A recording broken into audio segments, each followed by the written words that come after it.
Hi you guys, and welcome back to my channel. My name is Chamira Elaine. For those of you who are new, for those of you who are not new, thank you all so much for coming back and supporting everything I do here on my channel. In today's video, I am going to be giving you all my first trimester updates. I'm gonna be telling you all about how my first trimester went. If this video is something that you're interested in, definitely keep on watching. Yeah, for those of you who don't know, I am pregnant. I have been vlogging my first trimester weekly, so I was kind of giving you all weekly updates on how I was doing, how I was feeling, and all of that. So if you want like a more detailed day-to-day version of what I was specifically going through, I will highly suggest that you check out those videos. I'm going to make sure that I tag all of my pregnancy related content down in the description box, so that kind of gives you a better sense of really like how I was feeling, because I was vlogging in that moment of like everything that was going on. So this is just like a brief overview. Let's first start off by talking about like when I found that I was pregnant. So I found that I was pregnant in March. I thought I was pregnant in March. I of course did not get my period. That was like the first time, and then I just wasn't feeling like myself. I felt kind of off, so I knew something like wasn't right in a sense. So every time I miss my period, I'm always like, let me go get a pregnancy test. So this was literally one of those moments. I got a pregnancy test, bam, I was pregnant. Literally, like that's how it went. I missed my period. Oh, and my breasts were super tender. Like they were so tender, more tender than what they normally would be if I was just starting my period. But missed period and like tender breasts were my symptoms of how I got to the point of even taking a pregnancy test. And that second line appeared fast, so I didn't really have to wait long to find out like I was pregnant. So I found out I was pregnant in March, literally right before one of my friends' birthdays. After I found that I was pregnant, I think I was about 5 weeks.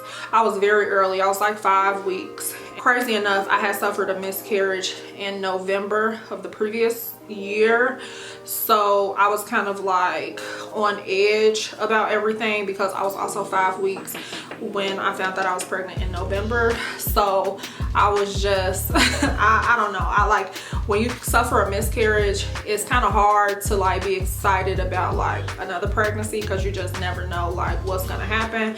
So I was just trying my best to stay as calm as possible, healthy, all of those things, even though none of those prevent miscarriage. Miscarriages just happen. It happens to a lot of women. So I was just trying my best to keep an open mind, and that there's a possibility that like this pregnancy can go full term. So I believe like, so I called the doctor, I called my doctor so that I can be able to come in and get checked out, and they told me that I wasn't able to yet because I was so early. I have to wait until I was 8 weeks. So I was like, okay, fine. And remind you, in the midst of all of this, I was supposed to be going to a wedding. So I ended up traveling to Alabama for my cousin's wedding. And again, like I told you, I had suffered a miscarriage the previous year before, and like I really wasn't planning on telling people. I actually really didn't want to tell anybody. I didn't want to tell my mom until Mother's Day. I didn't want to tell Maya until her birthday. Like I just had this whole thing figured out so that I was further along when I actually told them the news. But you know me, you know I love to drink, okay? And I'm going to a wedding. So I already knew there was gonna be suspicions when it came to why Chamira's not drinking, like all of this hoopla. So I literally ended up telling my entire family that like I was pregnant, and this was, I was only about 7 weeks, 6-7 weeks. So I ended up traveling to Alabama. Fast forward, I went to my first appointment at 8 weeks, and I was indeed pregnant. He showed me my little bean. I'll post a little picture of my very first ultrasound. And it's been great ever since then. So some of the symptoms that I was experiencing during my first trimester was extreme tiredness. Like that was the very first thing that I noticed. So when I went down to Alabama for the wedding, I was just super tired. Like I was sleepy all the time, taking hella naps. I don't know, I just felt fatigued in a sense. And of course, like, I knew that was directly related to the pregnancy, but that was like one of my biggest symptoms, was just being extremely tired. The second symptom that I would say was, again, the tender breast. I am used to my breasts like hurting, especially when I'm on my period, but this type of hurt was something a little different. It was a little different, okay? And it was just like, I felt like I couldn't wear a bra because the bras was hurting my titties. It was just too much. But so my tender breast and my extreme tiredness were probably like my only symptoms. Literally, my entire first trimester was literally just tiredness, fatigue, extreme fatigue, y'all. Like, extreme fatigue and sore breast. I did not experience any nausea.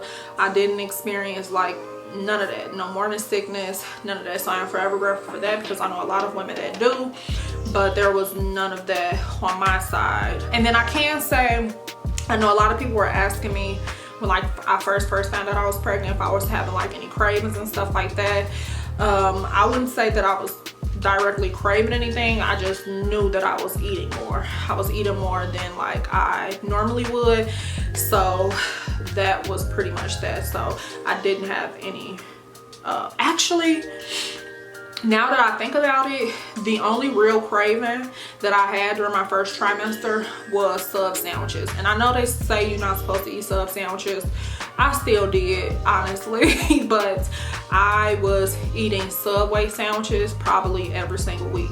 Like, now that I'm looking back, that was the one thing that I continuously ate, was sub sandwiches. Like, it made no sense.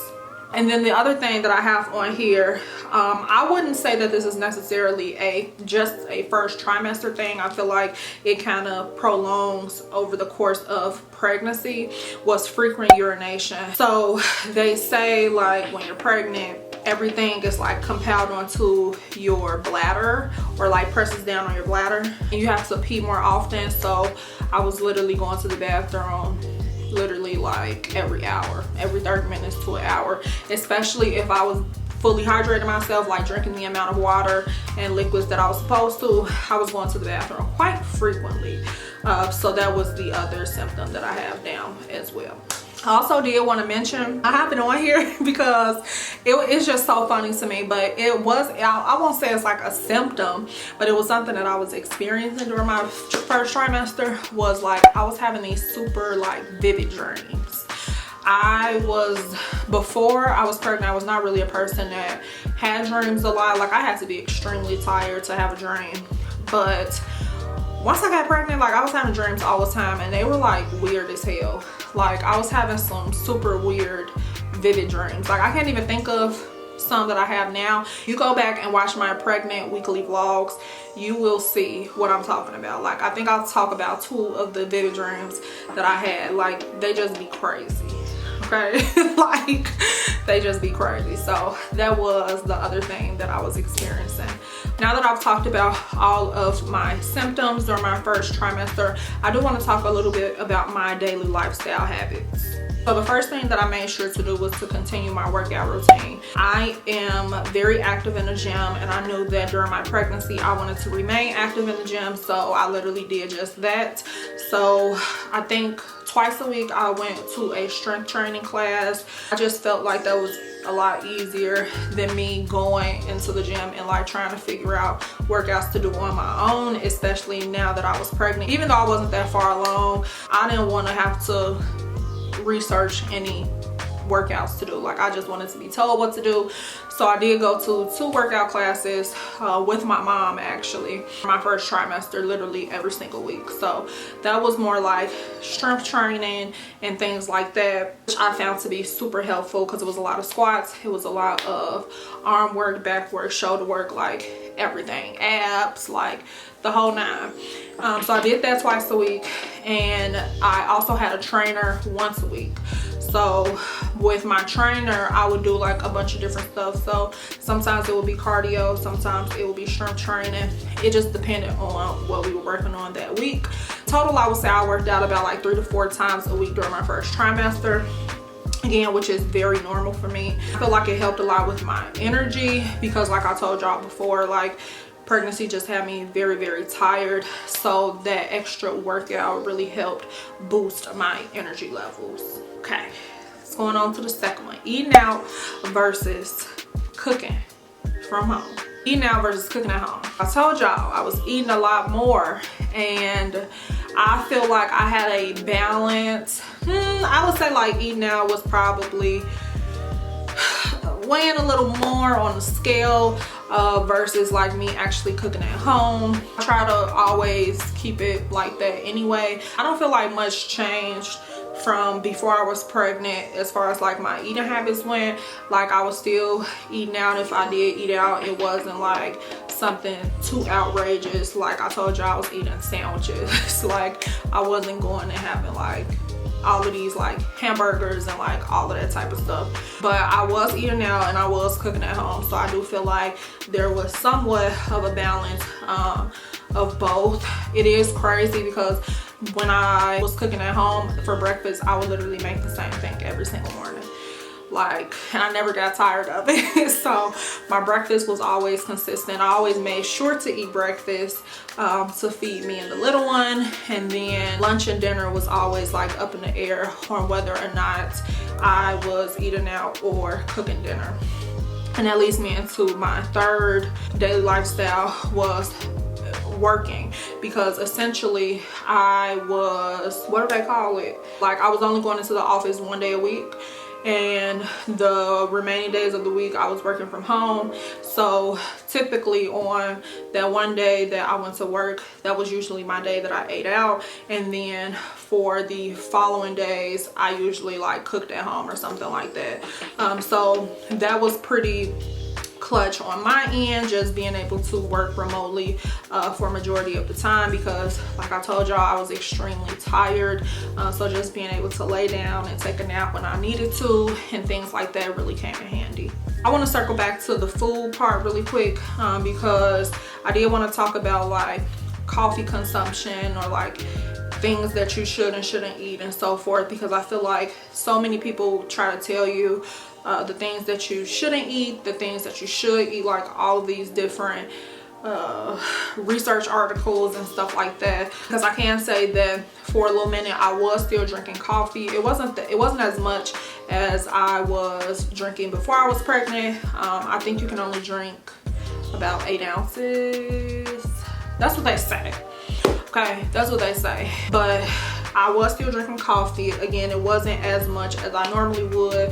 Before I was pregnant, I was literally drinking coffee every single day. That was not the case, especially during my first trimester. It was literally maybe like once a week, if that, once every 2 weeks.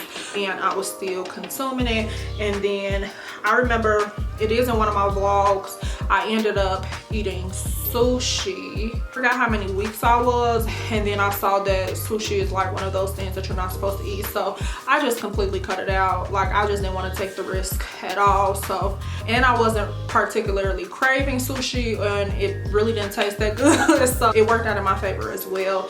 So I just completely cut that out. I would just say for any of you who are first-time moms and are just confused as to what you should and shouldn't be consuming, I just think that just read as much as possible. There's a lot of articles that talk about how like drinking coffee is not even correlated to anything that will like be wrong with your baby and stuff like that. So to each his own. I say do whatever the hell you want to do.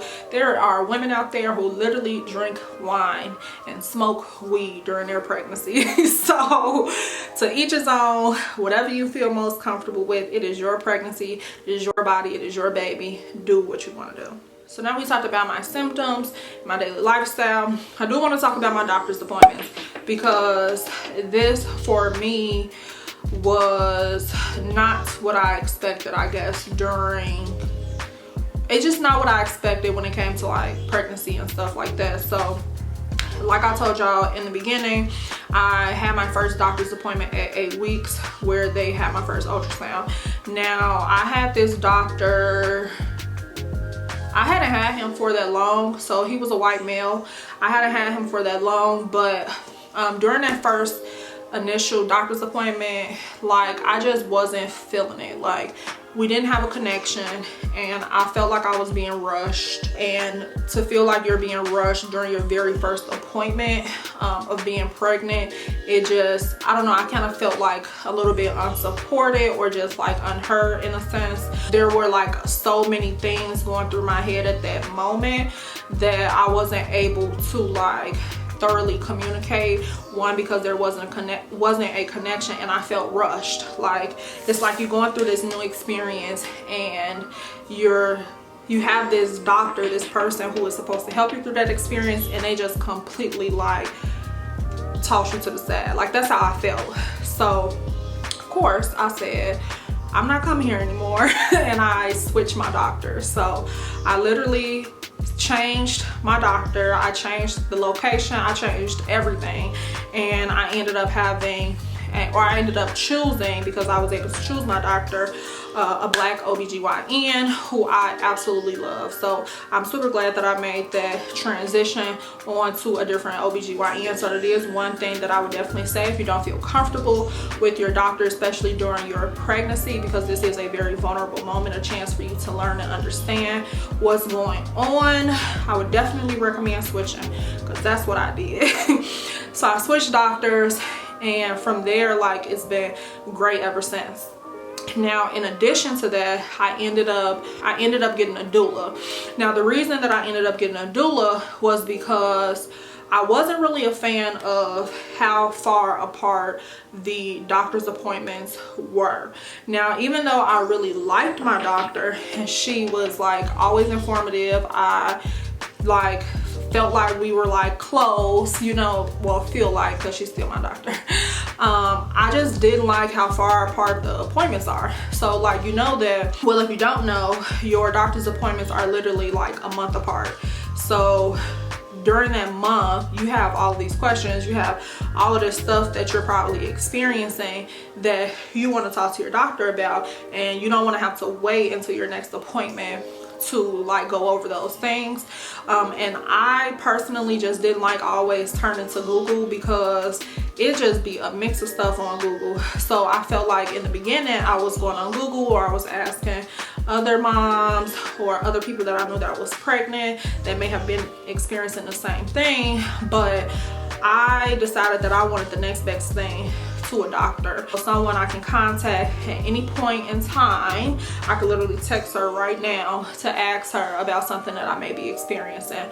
So that was the main reason why I got a doula, was just someone that I can turn to whenever I needed her, and I didn't have to wait this long period of time to receive the information or the support that I needed at that moment. I do have a doula. Absolutely love her. Like, when I say absolutely love her, I'm gonna put her contact information down in the description box if you're interested in having a doula. And of course, because we are during COVID, everything is virtual. That is pretty much it. I am taking my prenatals every day. I don't have like a specific brand. They were literally just prescribed to me from my doctor, so I just make sure to take my prenatal pills. And then the one thing that I learned about prenatals is that prenatals are not technically for your baby, they're for you, because the baby is taking all of your nutrients and vitamins and stuff like that. So the prenatal pills just help to like replenish that and give you extra. So, and then the last thing that I wanted to mention was if Daisy knew.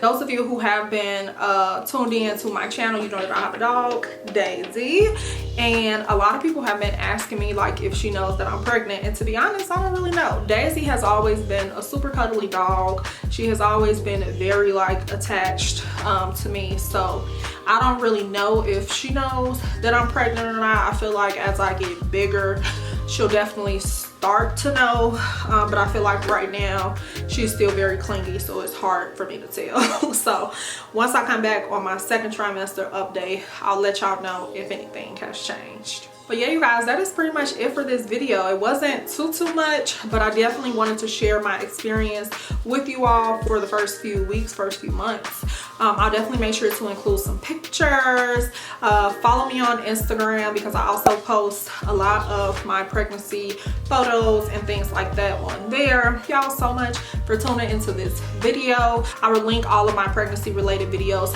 in the description box, so definitely make sure to check those out. Before you head out, want to make sure you subscribe to this channel, give this video a big old thumbs up if it was something that you enjoyed, and hit that notification bell so that you're notified every single time that I upload. Thank y'all so much again for tuning into this video, and I hope to see you guys in my next one. Bye.